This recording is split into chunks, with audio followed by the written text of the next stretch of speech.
Oh, ya pula ya kan. Kali ini kita mengundang kakak kita yang bisa lah kita tanya-tanya tentang tips-tips biar dapat beasiswa ya kan. Langsung saja saya undang kakak Irun Fadila SPD untuk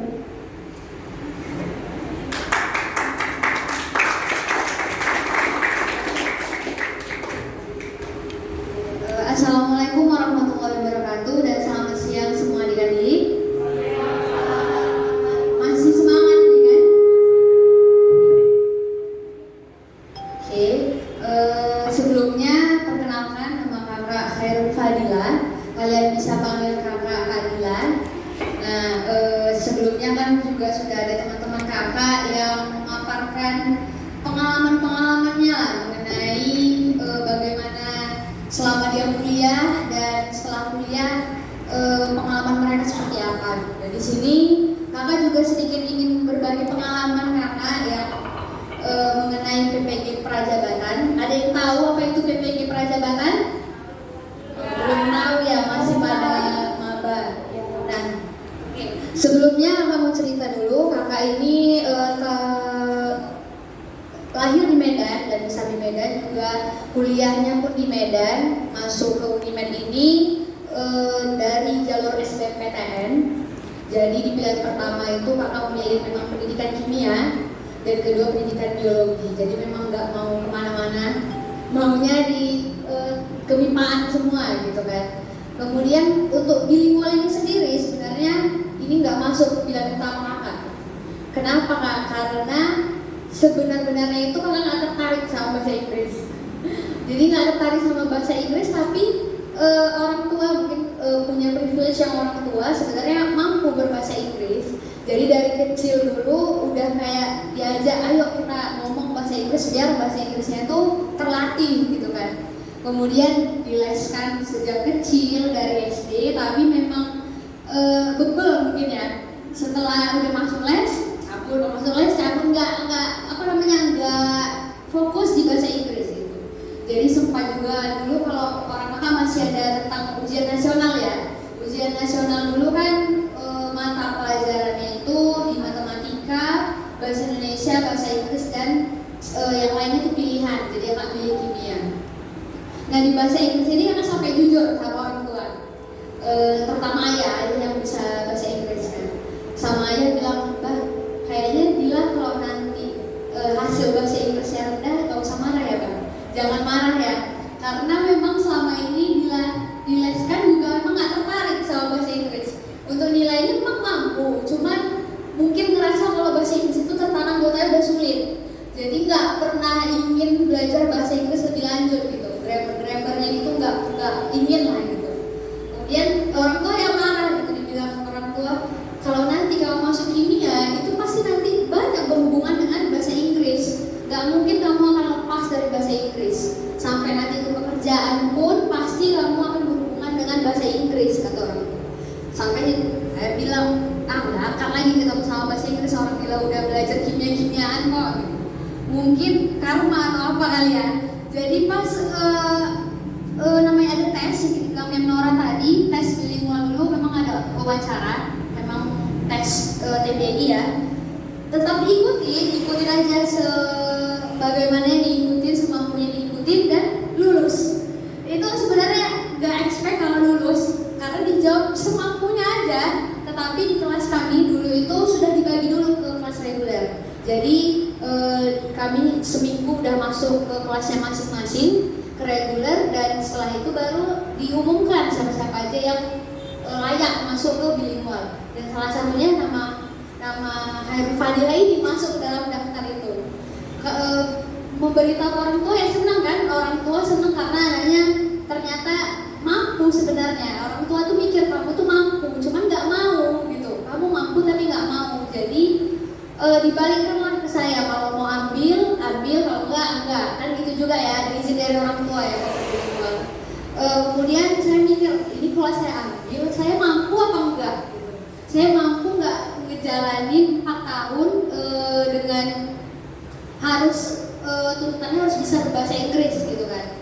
Jadi saya pikir motivasi saya saat itu, ini mungkin kalau dipikir-pikir agak konyol ya, maksudnya jiwa mahasiswa muda banget gitu.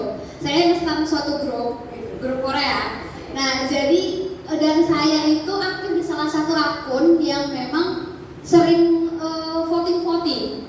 Dan situ tuh harus ada interaksi nyari akun email ke sini, dan banyak teman-teman yang dari Brazil, Kanada, Amerika, dan selalu interaksi dari sosial media itu.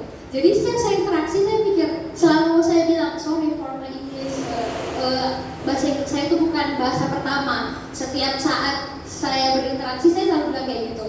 Jadi sampai saya mikir, kayaknya kalau misalkan saya nekat nih ambil bilingual, berarti saya mau nggak mau harus belajar kan, harus belajar bahasa Inggris dan nanti kedepannya lebih bagus lagi interaksinya gitu. Karena mikirnya itu aja dulu motivasinya, interaksi sama orang-orang jadi lebih bagus, percakapannya mungkin lebih bagus, dan akhirnya saya ngambil bilingual.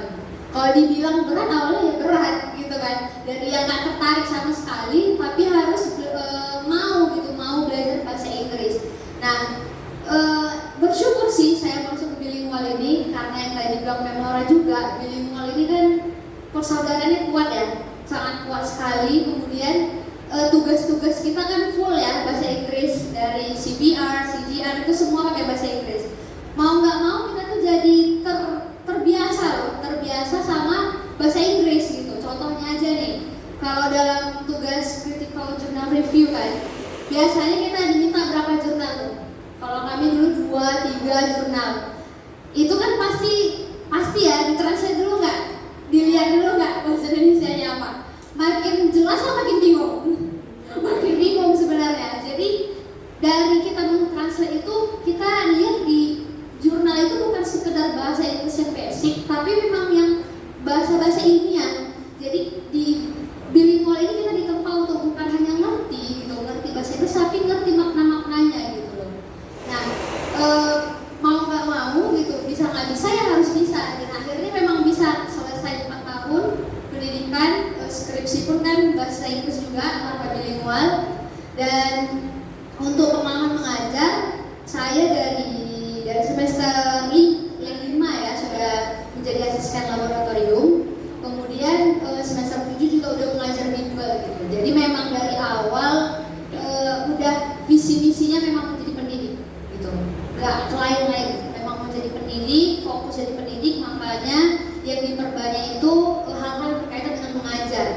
Jadi dari asisten laboratorium di semester 5, kemudian lanjut di semester 7 itu kegiatan kampus mengajar juga bersama Kak Fataya. Itu termasuk beasiswa ya di angkatan pertama. Kemudian menjadi tentor juga di salah satu bimbingan belajar. Kemudian setelah tamat, karena memang fokusnya mengajar, saya menggantikan guru kimia di salah satu sekolah SMA negeri. Itu pun selama 3 bulan aja. Masuk di SMA negeri dan sebagai honorer itu susah gitu. Itu termasuk hal yang susah. Makanya saya nggak bisa lanjut karena kalau di keguruan itu kan sebagai guru lah harus ada jamnya yang harus dipenuhi, harus 24 jam yang harus dipenuhi. Jadi di situ udah nggak ada lagi guru kimia yang saya bisa masuk ke dalam jadi guru kimia itu nggak bisa. Jadi itu menggantikan sama 3 bulan itu karena gurunya cuti. Setelah itu saya pun mencari kerja lagi yang lain dan tetap di bidang pendidikan mengajar. Mencobalah saya untuk mengajar di sekolah dasar. Kenapa sekolah dasar? Awalnya mikir kan suka anak-anak, kemudian yang kedua kayaknya bebannya nggak begitu berat gitu. Tapi ternyata salah. Ternyata salah sekali. Beban mengajar anak sekolah dasar itu berat kan? Beban moralnya berat. Kemudian mendidik kita tuh sebagai manusia yang sangat sabar.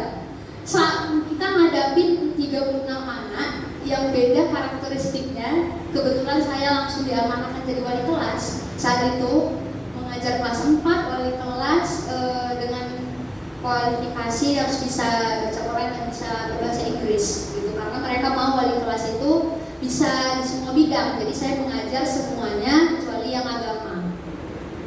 Itu pengalaman yang sangat ini sih untuk saya karena mendidik saya sebagai orang yang penyabar, kemudian harus mengetahui karakteristik anak, harus yang anak-anak Umi ada yang ngompol, Umi ada yang ini lah setiap hari. Itu nggak pernah terbayang sama saya. Saya kan mikirnya ya umur segini belum punya anak tapi harus ngurus 36 anak gitu loh di kelas. Yang tiap harinya ada aja yang berantem, tiap harinya ada aja yang di celananya begitulah itu selalu ada. Nah dari situ saya kurang lebih mengajar selama 9 bulan, kemudian dibukalah PPG Prajabatan. Jadi PPG Prajabatan ini kan beasiswa ya, yang sebelumnya di tahun 2018 itu juga sudah dibuka oleh kementerian, namun karena COVID jadi 2 tahun 2019, 2020, kemudian 2021 itu nggak ada. Muncul lagi, buka lagi di tahun 2022. Jadi untuk PPG ini saya masuk testing, tahapannya ada 3 gitu. Tahapannya ada 3, yang pertama itu seleksi administrasi, kemudian yang kedua tes substantif, dan ketiga tes wawancara. Nah jadi sebelumnya PPG ini karena ada di maba yang belum tahu, itu kepanjangannya adalah pendidikan profesi guru. Jadi memang karena dari awal saya pengennya ngajar, memang jadi pendidik, maka saya mikir PPG ini jalan yang bagus gitu loh. Dari PPG ini tujuan dibukanya itu kan untuk mencari ya guru-guru yang berkompeten dan untuk mengisi kekosongan nanti di tahun 2023 dan 2024 itu ada sekitar 100.000 guru yang akan pensiun gitu. Jadi nanti outputnya setelah kami dididik 1 tahun ini, kami lah akan menggantikan guru-guru yang sudah pensiun tadi. Jadi nanti ini 1 tahun kami kuliah, kemudian 2 tahun lagi itu ada pengabdian. Pengabdiannya ini sendiri itulah ditempatkan di sekolah yang kekurangan guru tadi, yang sudah guru-gurunya sudah pensiun.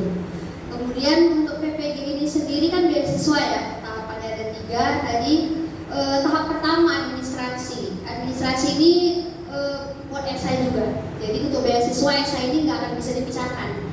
Esainya kalau mungkin di beasiswa lain langsung dikasih temanya ini, kemudian kita buat esai. Kalau di PPG ini sebenarnya esainya itu berbentuk soal. Jadi ada 8 soal. 8 ini anaknya banyak, 5 atau 4. Jadi kalau ditotalkan itu ada 30 soal.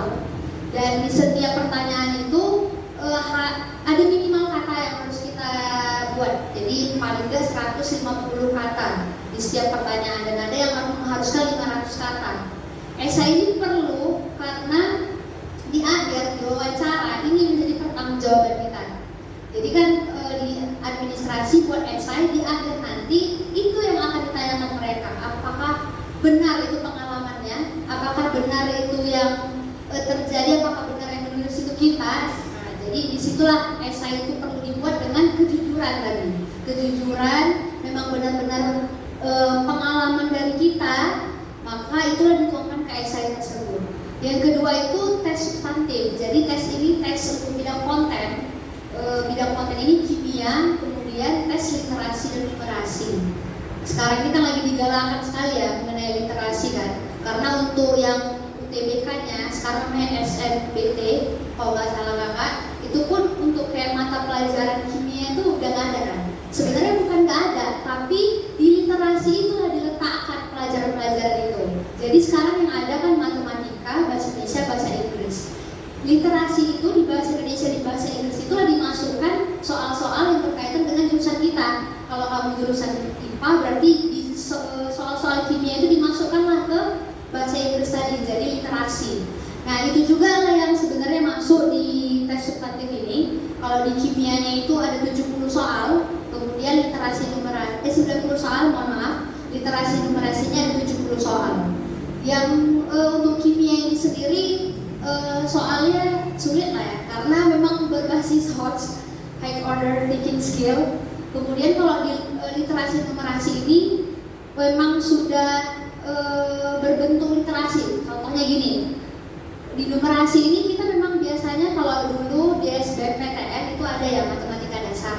Jadi di awal-awal pikirnya paling tes numerasi ini mungkin sama kayak matematika dasar, soal dijawab. Tapi enggak, kita diberikan soal dengan 4 paragraf, diberikan bacaan 4 paragraf. Di situ terletak soal numerasi tadi. Jadi kita diasah keterampilan kemampuan menganalisis soal dari bacaan tersebut. Kemudian yang tes ketiga itu tes wawancara. Wawancaranya ini memang online, tapi diadakan diinikan oleh asesor yang memang dari sudah terpilih.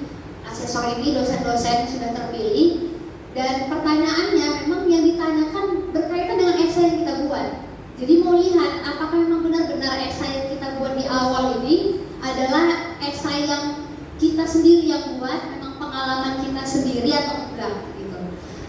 Dari tahapan ketiga ini, tahap demi tahap itu waktunya sekitar 4 bulan ya, dari Juli tahun 2022 sampai tes terakhir itu di September. Jadi kakak baru masuk di awal Oktober ini gitu. Untuk pembelajarannya sendiri sih kan karena kita udah kurikulum baru ya, kampus merdeka, maka kurikulum merdeka juga lah yang sedang digalakan. Yang kami pelajari itu yang berkaitan dengan kurikulum merdeka, bagaimana buat RPP, bukan RPP lagi ya namanya kalau merdeka, bagaimana buat modul ajar, kemudian pembelajaran sekarang itu bukan pembelajaran yang lagi gurunya yang jadi pusat, tapi sudah murid. Nah, itulah yang dipelajari selama PPG ini. Jadi untuk pengalaman kakak mengenai PPG mungkin itu saja. Ada yang ingin ditanyakan? Ini baru ya atau adik-adik maba ya, jadi masih belum tergambar PPG ini sebenarnya apa kan? Tapi untuk pendidik, karena kan sekarang kita kalau dulu itu ada angka 4-nya ya Miss ya. Kalau sekarang kita tamat, kalau pendidik itu tidak ada angka 4-nya lagi, maka untuk profesi diambil PPG ini, pendidikan profesi guru. Jadi kayak hampir sama kayak dokter ya, ada keprofesiannya, namun ini di bidang keguruan. Kalau teman-teman ada yang ingin bertanya? Ada yang ingin ditanyakan? Sebelumnya terima kasih dari pertanyaan kepada saya. Jadi Kak, saya ingin bertanya. Jadi di sini untuk PPG sendiri, untuk saya sendiri, saya baru pertama kali mengetahui PPG ini. Jadi sebenarnya PPG ini nanti kalau udah tamat itu kan kayak kuliah kan Kak? Apakah ada gelar tertentu nanti yang ditambah, dan PPG ini beda nggak Pak sama CPNS? Terima kasih. Terima kasih pertanyaannya. Jadi ada nggak Kak gelar tambahan lagi? Ada. Jadi nanti di ujungnya itu ada tambahan GR, artinya itu guru profesional. Nah, untuk statusnya nanti bagaimana Kak? Nah, jadi ini juga yang abu-abu sebenarnya, karena kami juga angkatan pertama. Dari Zoom meeting bersama orang Kemendikbud bilang kalau PPG ini lulusannya nanti dipastikan tidak menambah data untuk guru honorer. Jadi kita langsung ditempatkan dan sudah terdata sebagai guru gitu, bukan lagi honorer. Kemudian nanti kan setelah ini, setelah mengikuti pendidikan dan pengabdian, ada namanya sertifikat pendidik. Sertifikat pendidik inilah yang misalnya kita mau mendaftar sebagai P3K, sekarang untuk keguruan namanya P3K, itu menjadi prioritas utama, prioritas pertama. Jadi ada 4 prioritas yang diprioritaskan, yaitu orang-orang yang sudah pernah ikut PPG, dan itu langsung kayak tiket emas. Kalau sudah PPG itu tiket emas untuk ke P3K gitu. Jadi nggak langsung ke PNS. Atau sebenarnya kami juga masih banyak bertanya-tanya ya, ini benar nggak kita bakal pengabdian? Karena ada mungkin yang bilang kalau langsung diangkat, dan gitu, ada yang bilang langsung diangkat, langsung ditempatkan. Kemudian ada juga bilang setelah pengabdian baru kita bisa dari sertifikat pendidik itu bisa mendaftar ke P3K.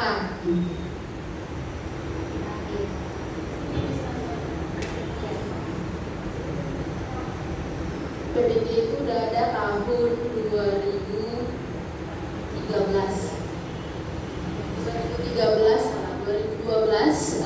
kakak angkatan saya itu PPG yang pertama. Jadi saya wisuda 2013, di 2012 itu kan anak-anak tahun 2008 wisuda, dan mereka dapat kesempatan PPG, dulu namanya SM3T, sarjana mengabdi di daerah terluar, tertinggal, terdepan. Jadi benar-benar tertinggal, terluar, terdepan, tidak ada fotokopi, ada. Pokoknya kalau belajar itu menyeberang sungai, menyeberang lautan, pakai perahu-perahu layar bersama buaya. Itu beneran. Jadi ada yang di Simelu itu kan tahu sendiri setiap hari goyang tsunami, bukan tsunami sih ya, tapi karena dia pulaunya kecil terus di samudra gitu, jadi angin topan dan sejenisnya itu udah sesuatu yang biasa. Rumah-rumah cantik kayak gini kayaknya nggak ada, karena kalau rumah cantik rubuh kan. Nah, jadi kayak lebih ke rumah-rumah yang bisa kena angin-angin gitu. Itu dulu ada semasa namanya PPL apa ya? Lupa namanya. Pokoknya dia ada dari pemerintah. Kan dulu kami namanya PPL ya. PPL-nya itu dari pemerintah, jadi dia di daerah. Setelah PPL ada lagi SM3T tadi. Kakak angkatan saya itu di Kalimantan. Nah, jadi di sana dia di Kalimantan menyeberang sungai sama buaya-buaya. Gak pulang-pulang gitu dia di Kalimantan. Ada lagi teman angkatan saya itu di Halmahera Utara. Ada lagi di Papua. Jadi benar-benar daerah yang tertinggal terdepan. Nias kalau di Sumatera Utara lainnya. Ngapain di sana? Nah, itu kan tadi SMP. Kalau ini kan Kak Hairun PPG ya, langsung ya. Kalau mereka dulu mengabdi dulu, SM3T dulu. Setelah SM3T, pulang SM3T baru di PPG kan. Pulang PPG bergelarlah SPD GR. Itu seluruh instansi se-Indonesia ya. Maksudnya yang ikut PPG itu adalah kayak UM, UNY gitu-gitu. Jadi LPTK itu punya program PPG itu. Nah, tadi kan Harun masih bingung nih nanti kemana, jadi CPNS atau jadi P3K. Kebijakan selalu berubah ya. Tapi kakak angkatan saya di tahun 2008 itu dia langsung jadi guru PNS. Bukan berarti langsung diangkat, enggak. Tapi daftar PNS dia menjadi urutan prioritas. Tapi di tahun saya jadi PNS 2018 itu tetap dia jadi prioritas, tapi dia harus tetap bersaing. Prioritas apa? PNS itu tahapnya ada 3. Pertama administrasi of course, second ujian SKB ya, SKD dulu, baru SKB, baru wawancara, baru selesai. Nah, SKD itu apa? SKD itu yang kayak wawasan kebangsaan, TPA tadi, sama TKP, kepribadian kita macam mana. Lagi-lagi kepribadian. Baru SKB yang bidang. Nah, ini dia tiket emasnya. Mereka nggak usah ujian bidang, bukan nggak usah ujian ya. Mereka hadir, tetap mengikuti ujiannya, tapi nggak dilihat lagi nilainya. Sertifikat PPG-nya udah 100. Kalau saya nggak punya sertifikat PPG, jadi nilai saya ya nilai murni ujian itu. Tapi kalau anak-anak yang punya sertifikat PPG, 100 nilainya langsung. Nah, jadi dia kayak udah penuh dong nilainya, sedangkan yang lain belum tentu, baru 80, 60, 90 gitu. Tapi kan nilainya diakumulasi ya. Akumulasi dari SKD, SKB, wawancara dengan persenan masing-masing nanti ditotalkan berapa. Meskipun punya tiket emas, kalau totalnya tidak di nomor 1, misalnya kuotanya 1 untuk daerah itu ya, berarti dia belum tentu jadi PNS-nya. Mungkin P3K-nya begitu juga, tapi nggak tahu ya. Every year Indonesia itu have a new rule. Jadi perubahan peraturannya itu berubah setiap tahun. Jadi nggak tahu. Cuman manfaat PPG tadi kita punya gelar baru SPDGR tanpa harus sertifikasi. Bu Fataya atau Kak Fataya kan guru, tapi belum tersertifikasi, tapi udah punya NUPTK. Nah, NUPTK kan nomor induk guru. Kalau mau jadi guru bersertifikasi, Bu Fataya atau Kak Fataya harus daftar lagi PPG dalam jabatan. Karena sudah berprofesi menjadi guru, jadi namanya PPG dalam jabatan. Kalau belum, PPG prajabatan. Dua-duanya sama, fungsinya sertifikasi guru. Kenapa bisa untuk apa sertifikasi guru? Tentu tunjangan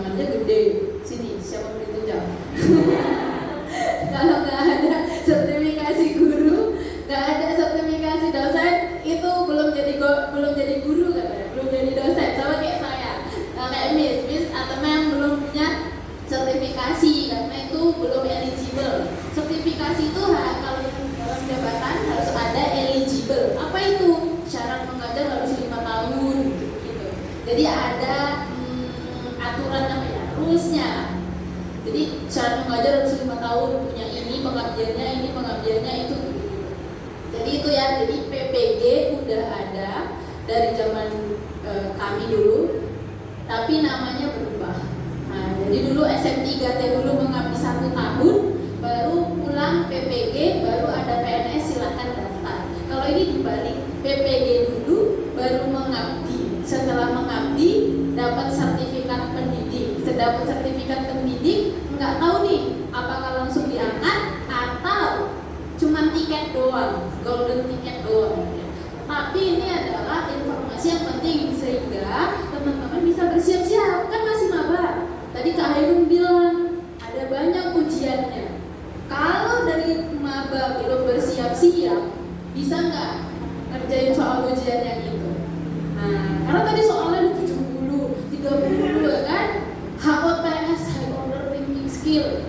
Jadi itu semua harus dilatih dari sekarang. Insya Allah kalau teman-teman betul-betul kuliahnya, betul-betul ikut kegiatan kayak ini tuh bener-bener dirasapi, dapat pengalamannya.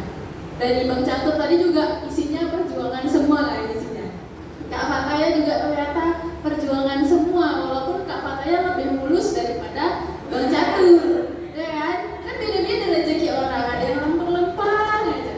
Bang Catur harus gini-gini dia, kan? Nah, terus Kak Hairun juga kan, ternyata dia harus melalui jadi guru SD, jadi ini, jadi itu, baru dia jadi sebagus ini kan public speakingnya, beda dong. Kelihatan ya, kalau orang yang sudah berpengalaman, pasti dia akan bisa menyampaikan ceritanya dengan sangat baik. Makanya tadi Mbak Nora bilang kan ada laporan kalau ketua panitia malu-malu gitu ya. Karena memang saya mengamati ketua panitia itu pertama kali dia berdiri dipilih jadi ketua panitia gemetar. Serius. Karena dia ternyata tidak pernah ikut organisasi. Mungkin dulu kerjanya belajar aja ya, tipe yang belajar aja. Jadi nggak pernah ikut organisasi, nggak pernah berbicara di depan, tidak pernah berpendapat, tidak pernah menyampaikan pendapat mungkin sehingga gemetar-gemetar. Tapi kita lihat tadi ketika dia menyampaikan laporannya itu udah jauh berubah dari dia awal pertama kali. Itu adalah luaran dari mata kuliah kepemimpinan. You berubah dari nggak tahu jadi tahu, jadi belum pernah jadi pernah. Kezia yang jadi moderator itu mungkin dia gemeter-gemeter dia dari tadi. Tapi dia berusaha stay cool kan. Nah, tapi belum pernah. This is the first time. Kita latihan, masih maba udah pernah kayak gini. Gimana nanti semester 2, 3, 4, 5, 6 mau ngapain? Kan udah tertarik. Saya tahu di sini anak 2022 semua. Target pasar kami sebenarnya anak CESP 20, 21, 19, 18. Kita mau sharing ke kakak kelas, Kak, kalau dosen ini dulu gimana?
pelajaran yuk, semangat. Siti mau dengerin presentasi project. Tahu-tahu Siti diundang 4, nggak boleh nggak hadir. Ada BPK, ada KPI, kan ada pejabat, maksudnya rapat yang tidak boleh terlambat, nggak boleh tidak berdiri.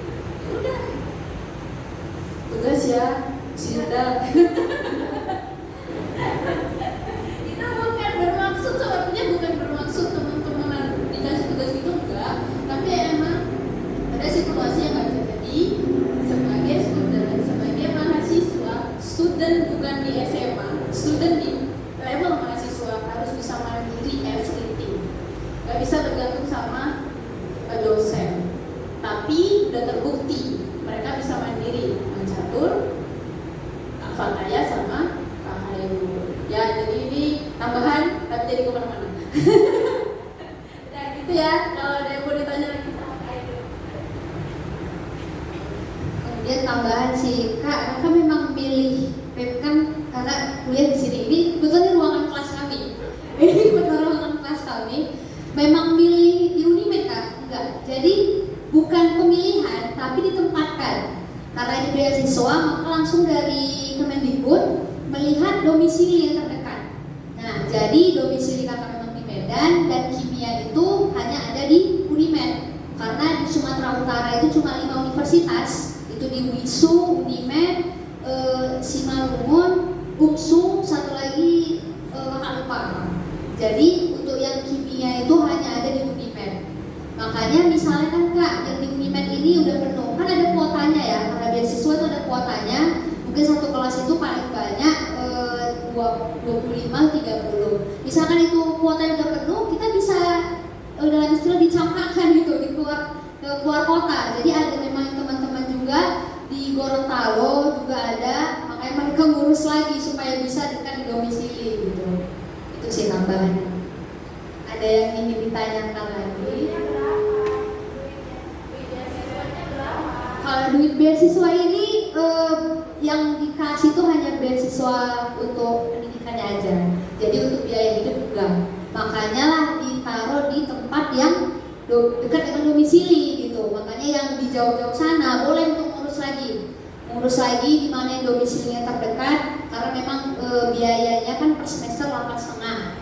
Jadi 2 semester itu sekitar 17 juta ya.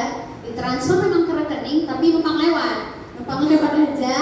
Jadi untuk biaya pendidikannya aja, untuk biaya hidup itu ditanggung masing-masing. Kemarin sempat ada juga terdengar bakal ada maksudku apa segalanya, cuma berharap berdoa aja lah gitu, kalau ada alhamdulillah. Tapi kalau dari awal itu bilangnya memang hanya biaya pendidikan gitu. Mungkin ada karena kakak juga tahunya PPG itu di 2018, kalau tidak sekarang namanya berganti ya, SDSN 3T dulu. Jadi ini angkatan pertama ada sampai kalau nggak salah 3 gelombang gitu. Jadi gelombang kedua pun sudah lapor diri dan mau masuk lagi. Ada yang mau ditanyakan? Yang mau mengajar, ya saya dengar kok aku Kak, aku yang mau nanya kan dari pendaftaran dari saya Rangka itu, tapi di saya Rangka itu kan kata-kata itu bentuknya soal ya.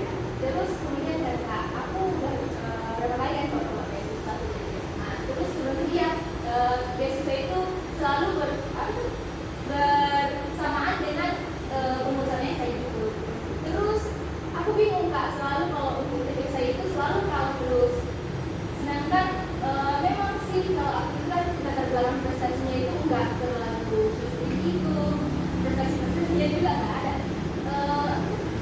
Tips untuk membuat essay yang baik dan benar itu gimana ya Kak? Dengan latar belakang pengalaman kita yang enggak terlalu banyak. Terima kasih pertanyaannya. Jadi memang dalam membuat essay itu kan sesuai dengan pengalaman kita ya.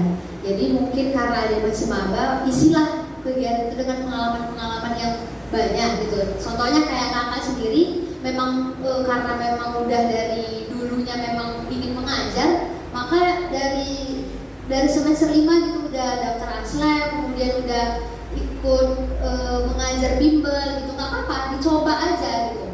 Kapan lagi gitu kan, dicoba, karena di akhir nanti kan mikir tetap dari awal tujuannya mau jadi pengajar. Maka maka disesuaikan pengalaman-pengalaman itu untuk kedepannya nanti gitu. Jadi kalau misalkan adik sekarang mungkin gagal, dibanyakin lagi mungkin pengalaman yang sesuai dengan tujuan adik nantinya gitu. Terjawab nggak ini? Iya. Nah, misi juga LPDP.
Memang H-2, tapi kan itu semua udah di kepala. All of them are our experience, so you don't need to make something which is not real, but it is pure from your experience.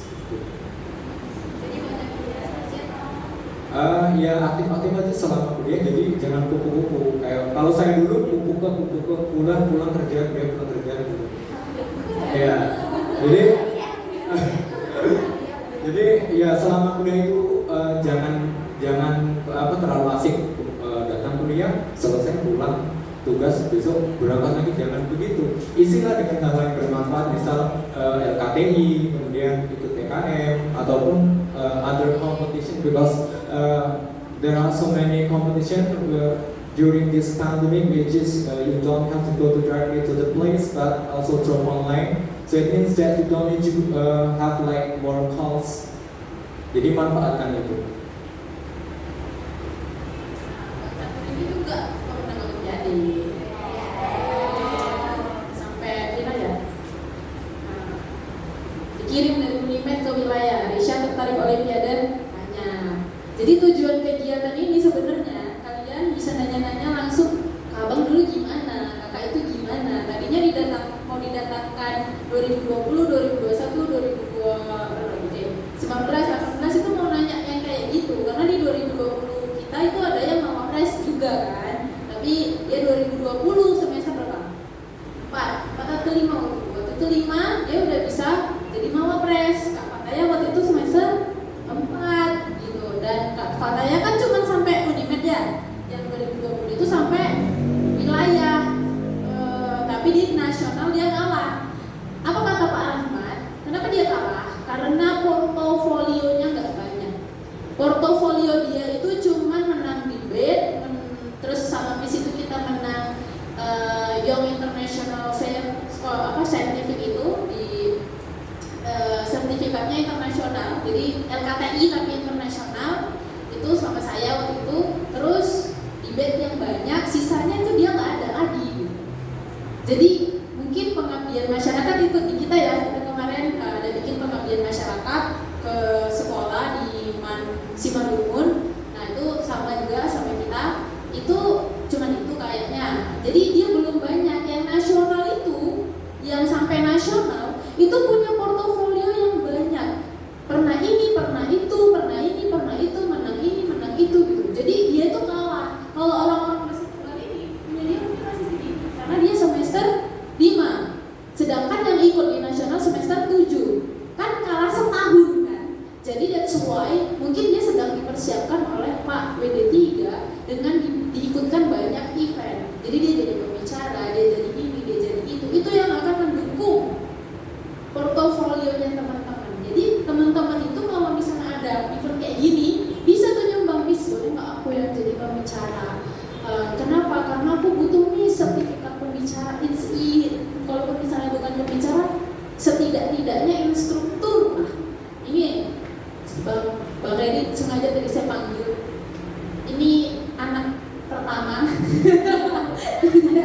anak angkat anak pertama, ini anak kedua. Jadi Bang Bageri ini 2020 kimia non-dip, kalau belum kenal dia asisten lab anorganik.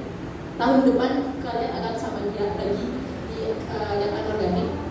Jadi dia ini banyak dari instruktur di pengabdian masyarakatnya kami dosen. Tim dosen punya pengabdian masyarakat.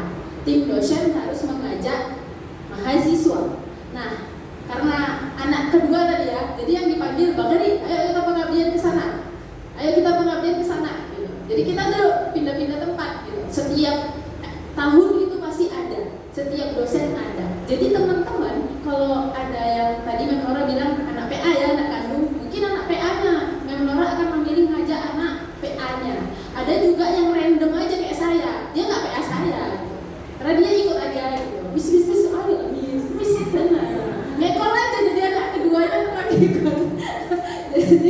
jadi sering dibawa gitu. Selama attitude kalian bagus, selama kalian mau belajar, ada dari dosen yang ngajak kemana-mana. Ya, tapi itu tadi soft skill ya, soft skill attitude. Terus kalau dikasih project itu bertanggung jawab, selesaikan. Jangan kalau nggak diajak lagi. Ada banyak yang nggak saya ajak lagi gitu. Tapi ada terus yang dipanggil terus. Gitu. Kalau ini sering dipanggil, ayo ke sana. Gitu. Jadi itu yang jadi portofolio kalian di Bank Catur juga itu. CV-nya pernah terlibat di sini, pernah terlibat di sini, itu semua siapa? Diajak. Siapa yang ngajak? Mamanya. Mamanya yang ngajak. Kalau enggak, belum tentu ada juga gitu. Karena tadi kan kuliah pulang kerja gitu. Jadi diajak gitu. Kalau enggak kayak Harun pernah bisa ajak juga nggak ya? Nggak jadi ya. Fadila yang satu lagi ya, banyak nama Fadila. Jadi sering itu dosen dan pasti ada dosen yang ngajak. Jadi ke teman-teman itu ikut aja kalau diajak, jangan nolak. Itu adalah langkah pertama kan. Oh ikut dosen dan ikutin, jangan pindah-pindah. Udah sama satu dosen, jangan selingkuh dari dosen yang lain. Jadi dosennya sakit hati lah, dia udah ikut saya tapi diambil sama dosen yang lain gitu kan. Kan pasti harus cari mahasiswa yang lain, harus ngajari lagi kan. Kalau misalnya sudah ngajari Bageri udah tahu, ya udah nggak perlu diajari, udah tahu kan, dia tinggal ngajari adiknya. Tapi kalau harus dari nol lagi, ngajari lagi dari nol saya ngajari. Ini kan harusnya udah mencatur ngajari Bageri nanti ngajari adiknya lagi gitu. Jadi teman-teman yang memang harus aktif mendekati dosen, bukan capek. Ada yang mendekati tapi nggak mau. Jadi jangan jadi bukan capek. Kita bisa lihat loh kualifikasinya teman-teman ya, bukan capek tapi aktif, tapi juga bertanggung jawab. Nah itu yang membuat portofolionya jadi banyak. Tadi mau ke Esther. Menulis esai harus lengkap. Idenya satu. Misalnya Miss lolos LPDP bawa esai apa? PKM. Kenapa PKM? Karena pada saat ini Miss concern ke pembimbingan PKM. Jadi cerita yang Miss bawa, ya PKM itu Miss ceritain saya udah bimbing PKM sebanyak sekian judul, sekian mahasiswa, berapa yang lolos, bagaimana perjuangannya, apakah udah lolos enggak, apa refleksi dirinya gitu. Isinya harus punya ruh, bukan menyombongkan diri, tapi ada ruh bahwa kamu termotivasi untuk belajar dan mengevaluasi setiap pencapaian. Udah tercapai kan? Udah tahun 2019 sudah pernah menang PKM, mahasiswanya lolos 2 judul. Udah puas enggak evaluasi? Mana yang dulu gagal? Tahun 2020 lolos berapa lagi? Evaluasi lagi. Itu yang mereka lihat. Lempang idenya satu, tapi ada nggak di situ ruhnya? Kalau kamu baca, kamu tuh kayak terharu. Kamu sendiri tuh bisa terharu gitu, apalagi orang lain. Nah, jadi harus muncul. Karena saya pernah baca esai, someone very smart, she's very smart, but in her essay there is no. Jadi kita tuh baca kayak tulisan biasa, nggak ada ruhnya. Kita tuh nggak tertarik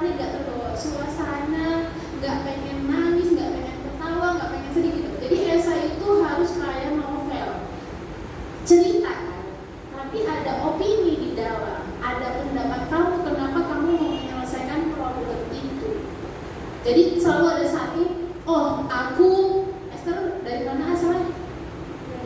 Nias. Nah, aku anak Nias. Di Nias itu ada problem A.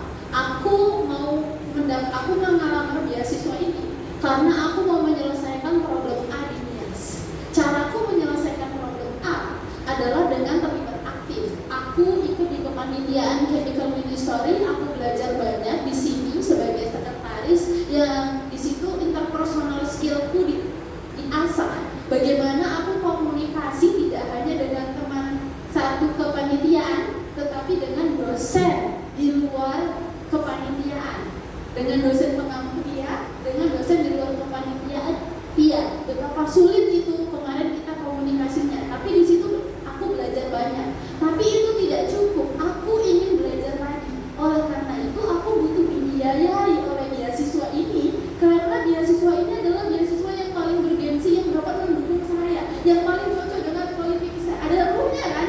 Ceritanya itu bikin kita bergetar. Saya cerita ini. Jadi ada ruh. Ketika menulis itu ada ruhnya, bukan sekedar tulisan. That's why in my course, di mata kuliah saya Tilda, yang masuk Tilda, saya kasih tugas menulis CV. Itu CV kan yang awal-awal. Yang paling penting yang harus kalian upload di koran. Artikel kan? Tapi apakah coba baca lagi artikelnya? Ada ruhnya kan? Harus cuma sekedar artikel biasa. Padahal itu kalian yang kerjakan kan? Dan itu menulis artikel nggak beruh aja susah, apalagi menulis artikel yang ada ruhnya. Sama kayak kalau nonton Indonesian Got Talent atau apa, pasti nanti jurinya kan bilang, kamu itu nggak ada sense perasaannya, nggak kesampai kan? Sama nulis esai. Apa yang kamu tulis harus sampai ke yang mau ngasih duit. Tadi waktu itu bilang, oh bahasamu tadi, kamu punya duit, dan kamu layak, kami kasih duit. Oh ya, lo layak, gue biayain. Gitu. Karena biasanya beasiswa itu biasanya ada yang ada kuota, ada yang enggak. Jadi bisa jadi dia berkembang. Karena kuotanya tadi 30, tapi ada yang outstanding banget. Sayangnya outstanding kali, ya udah kita tambah aja jadi 1 gitu. Jadi 31 gitu. Yang penting layak dulu. Untuk bisa jadi layak, untuk bisa nulis esai, tadi juga mencakup mungkin nggak lulus karena nggak punya pengalaman yang linear. Kalau coba diceritakan tadi ada masalah, aku mau selesaikan masalah dengan caraku yang kayak gini. Aku udah gini loh, tapi harus ada aku sudah pernah melakukan ini. Tapi itu tidak cukup. Makanya aku mau daftar beasiswa supaya aku punya duit. Kalau aku punya duit, aku bisa bikin ini, bikin ini, bikin ini. Gitu ceritanya. Nah, jadi kalian ini mumpung masih maba, mudah-mudahan karena ketemu sama di kelas, starting from mabanya udah oke. Tinggal kalian sendiri yang melanjutkan di semester-semester berikutnya. Ini sudah kasih tahu semua tipsnya sejak dini kan, melalui kelas, melalui event ini. Tinggal latihan. Tadi Kak Hairul kan juga bilang, aku tuh di bilingual awalnya terpaksa, tapi jadi terbiasa. Gitu. Nikmatin. Karena kami banyak dari bilingual tuh yang sukses. Tadi kalau Nora bilang dari mandiri tuh banyak yang low grade. Nggak semua. Jadi tetap memang ada yang low grade, ada yang dia kayak dulu dia maunya kedokteran aja, nggak lulus sampai berapa puluh kali tes. Mamanya maksa, udahlah kau ke Unimed aja. Mama, aku mah udah lo didaftarkan mamanya, ujianlah dia, luluslah dia, ya kan? Di kelas dia kayak males-malesan tapi IPK 4. Ada yang kayak gitu, kelas saya tuh. Teman sekolah saya, iya. Teman sekolah saya itu adalah yang kayak gitu. Dia itu pakai energinya cuma 50%. IPK-nya enggak 4 sih, 3,9 berapa, kayaknya ada yang B1 mata kuliah 3,9 berapa. Dia yang pidato tuh di hari wisuda mewakili MIPA. Nah itu dia pakai energi 50%, karena memang sebenarnya cita-cita dia tadi kedokteran. Tapi setelah itu di semester akhirnya dia menyadari jati dirinya, this is I am a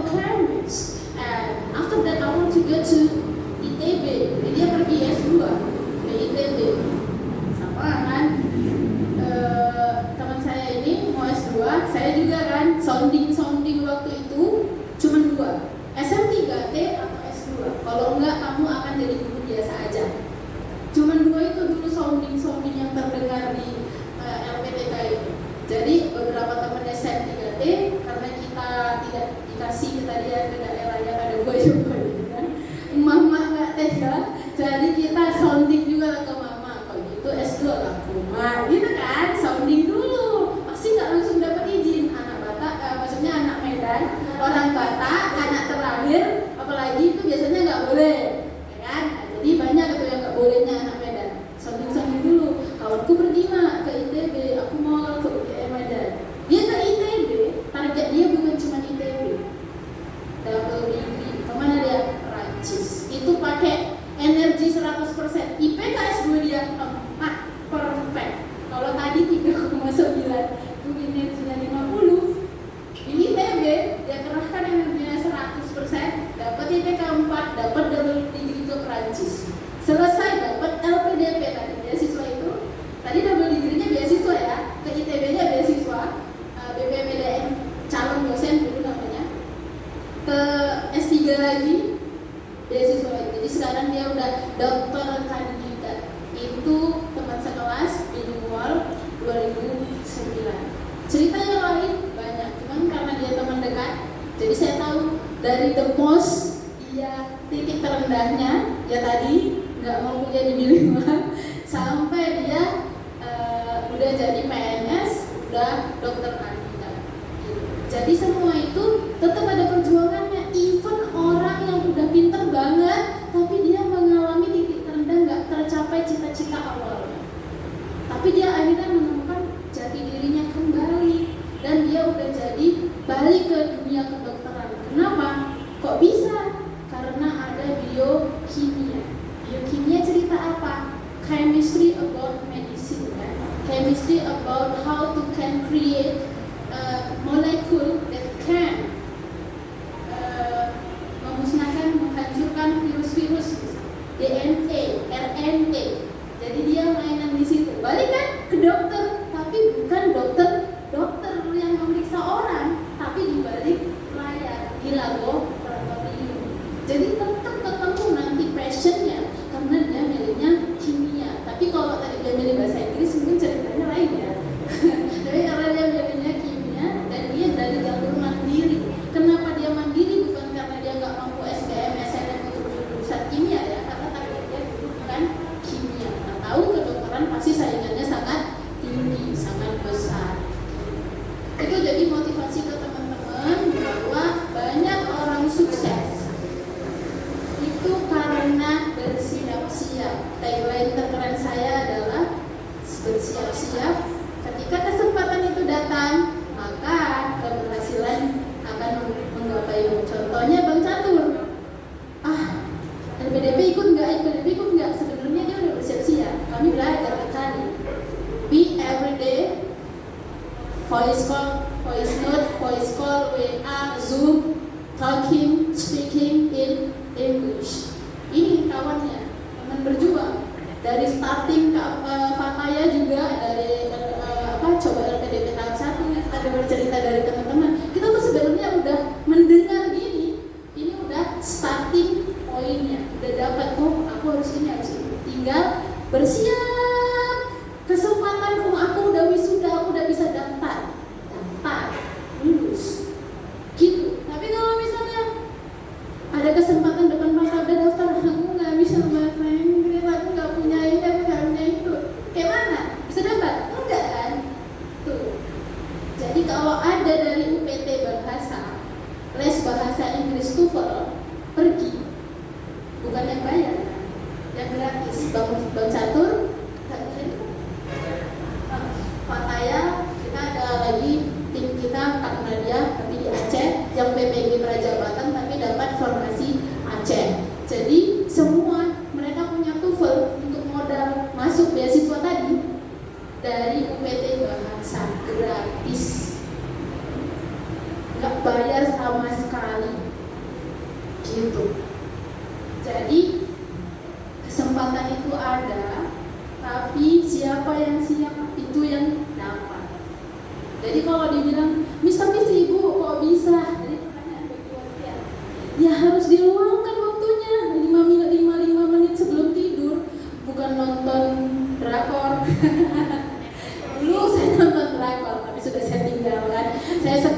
main Duolingo.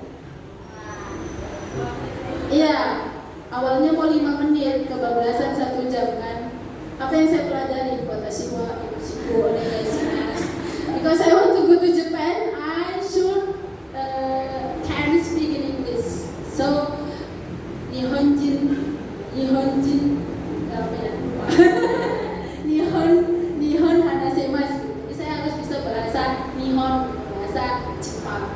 Jadi saya mainnya di Duolingo. Lalu TOEFL dari mana? Ada aplikasi TOEFL. Lalu IELTS dari mana? Ada aplikasi IELTS.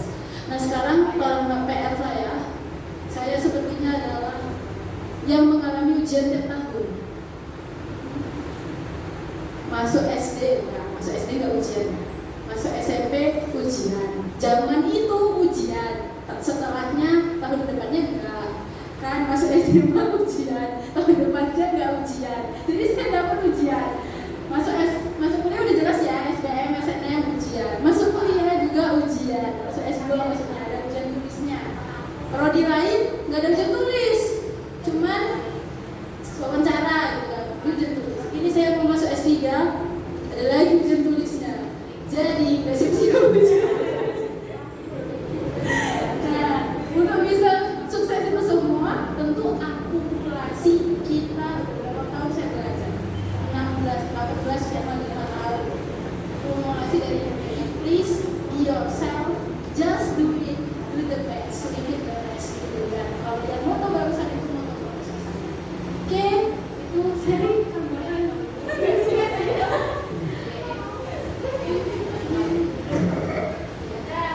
Ya kira-kira ada lagi yang mau ditanyakan? Kalau tadi Bang Catur ya bilang PDP nggak ada kuota ya? Nggak ada. Iya, kalau PBG ini ada kuotanya kemarin itu yang diterima awal 40.000, kemudian diseleksi kemudian seleksi pertama, seleksi kedua itu tinggal sisa 17.000. Kimia seluruh Indonesia yang lolos 596. Kemudian seleksi lagi wawancara itu tinggal 13.000. Jadi kalau untuk LPDP nggak ada kuota, kalau PBG untuk gelombang 1, gelombang 2 ini diterima untuk awalnya itu 40.000. Bayangkan 40.000 kamu di yang 17.000, 13 ya. Yang final 13.000. Yang kalau 40.000 orang, kamu yang 13.000 atau yang 27.000? Kalau mau yang 13.000, 7 semester ke atas, buat banyak kegiatan tadi. CV-nya harus sepanjang-panjang. Tadi kalau mau nulis esai bingung kan Esther, buat ceritanya aku mau di LKPI, makanya Catur tadi di Olimpiade, Kak Hairul tadi di pengajaran, ngajar bimbel, ngajar apa, itu udah kita yang atur. Kamu mau yang mana?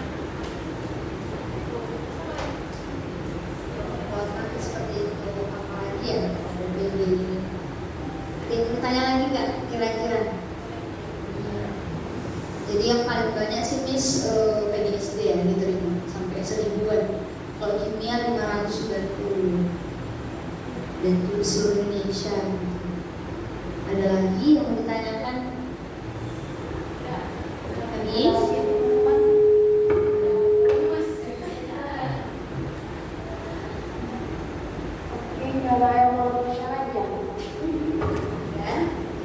Kalau sudah, terima kasih atas kesempatan berbagi pengalaman ini. Selamat siang.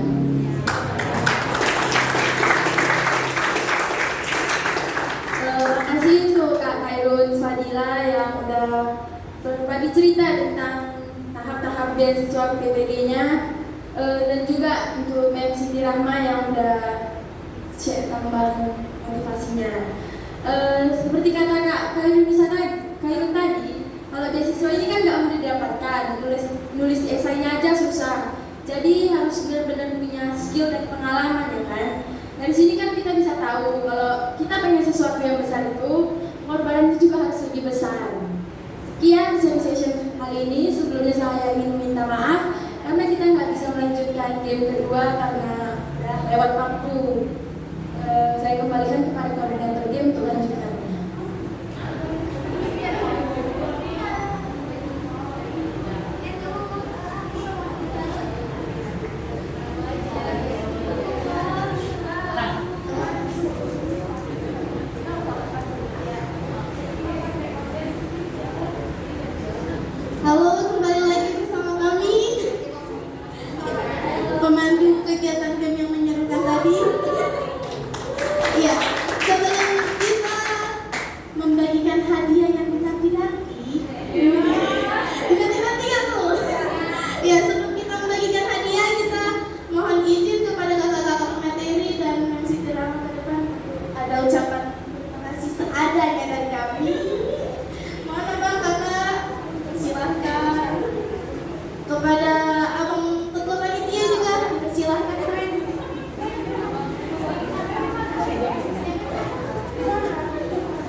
Terima kasih kepada Kak Theo yang selalu memberikan pengalamannya kepada kami.